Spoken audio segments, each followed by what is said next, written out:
So, Darren, first thing in the morning, it looks like chaos unlimited. There's blokes everywhere, but there's a plan, isn't there? There is a plan. The chaos is organised. Wonderful. Now, talking about plans, we've had to change the design. What's the story there? Well, the boundary walls to the house are really high. If we maintain the paving level we were looking at, we'd end up with exposed footings, which is ugly and can undermine the walls. So we're bringing some limestone blocks in, we'll add some retaining to the garden beds, which will cover the walls up, make it look a lot better and a lot safer. Excellent. One big challenge is the logistics of deliveries arriving at the right time, particularly on a busy road with big trucks like our paver delivery from Midland Brick. Now, by parking down a side street and using a special machine called a telehandler, it's easy getting bricks in without major traffic disruptions. Well, Daz, we've got the pavers, they've been delivered. These are style stone, aren't they? This is a terrazzo finish? That's it, and we've got the quartz finish here as well. They're pretty tough, rough-wearing sort of pavers. These are a great paver, Trev. You could use these as a driveway paver, no problem, 60 mil. 60 mil thick, 300 by 300. Yep, good tough WA-made paver, excellent for our conditions. Fantastic. Well, we have some serious work to do, don't we? We do indeed.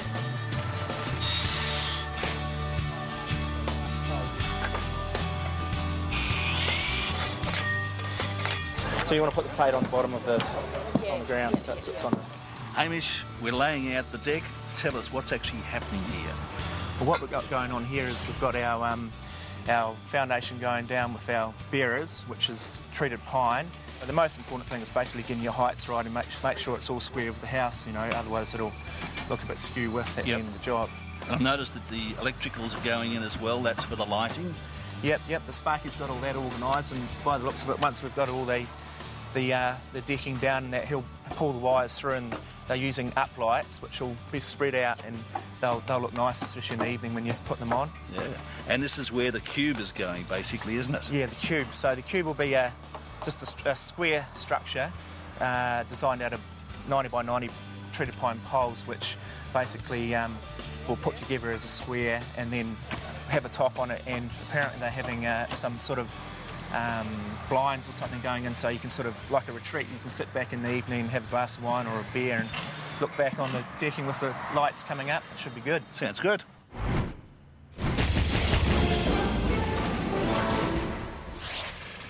What we're doing here is putting in the gate post for the brushwood gate.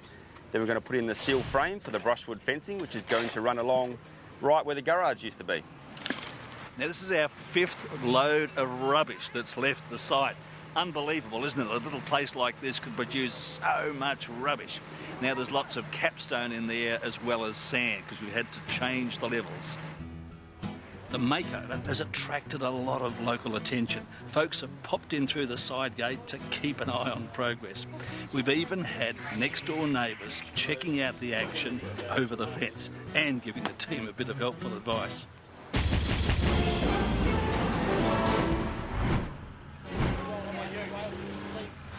We've got pipes going everywhere at the moment. Now, there's retic going in, but Neil, you're looking after the garden lighting. Tell us about the stage you're at the moment.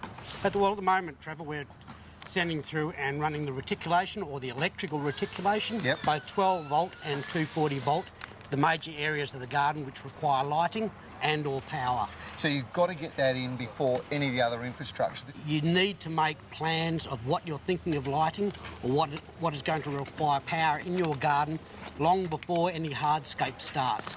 Yes, we've got to get conduits under paving, under the decking area here. Now, you're working straight off the plan, so you've been talking with Alicia, you've got the plan there, you know where you're going with your various lights, and that just helps you get all the conduits heading in the right direction. Yes, and also, too, it gives us the ability that if, for whatever reason, the softscape changes, the plants aren't available, we can adjust the lighting to suit what is available at the time. It's going to look brilliant, Trevor. It's going to look brilliant. Fantastic. Thanks, mate. A lot of preparation goes into setting up paving. Lots of compaction and levelling. And once all that's done, then it's quite a simple and quick matter to lay out the pavers. These particular pavers have got a lovely fleck, a whole range of different colours there, which means that they can pick up these colours throughout the landscape and they'll fit in beautifully. Now, there's 3 areas of paving. This one here is going to house the outdoor kitchen. Another one at the back will be around the veggie patch. And then underneath the hot tub is the 3rd area. Whilst the garden might be for the family to enjoy, we can't forget the other members of the family, the pets, who are going to spend most of their time there. So we've taken Maggie down here, and this is Misty, shopping to City Farmers. Now, this place is absolutely magic. If you haven't checked out one of their stores, the new look is incredible. We're going to get some dog houses, a whole heap of knickknacks to keep you busy. So come on, let's go shopping. It's down here. There's an enormous range of different bed colours and sizes available. They're very comfortable cushioning, and most importantly, they're made of a fabric that's nice and cool during those hot summer days. After shopping the kennel and dog bed aisles extensively, Maggie and Misty found the perfect new houses, all set up and ready to move to their new garden. Now, this is a very important aisle in the store. You see, this is the premium dog food section. These foods have the right balance of minerals and nutrients, which means that your dogs are so much healthier. And that means they're so much happier. Come on, girls, come on, let's go, come on. OK, girls, well, have we got enough, do you think? Are you sure? I'll tell you what we need. Can we grab a couple of bags of that shades of green and some grow potion too? Going to need that for the garden later on. Well, are we ready to go? We've got enough gear? Yeah? Let's get it to the car. Thank you. Come on, girls. Let's go. Get some caps. Yeah, I think that's what we have to do. We'll get some and then we put the pots in and it'll front. just neaten it up. Now, this retaining wall is going to enable us to set up a sand pit in the high end of the garden, as well as create a new backdrop for the whole of the garden. Now, when you're building a retaining wall, it's really important to follow the principles of making the bottom wider than the top. So we're going to have here at least 2 to 1 in terms of height. And the way that's achieved, laying these blocks on the side, and then the ones that are going vertically sit at the front. And that great strength is needed so that all the weight of this soil doesn't push it over.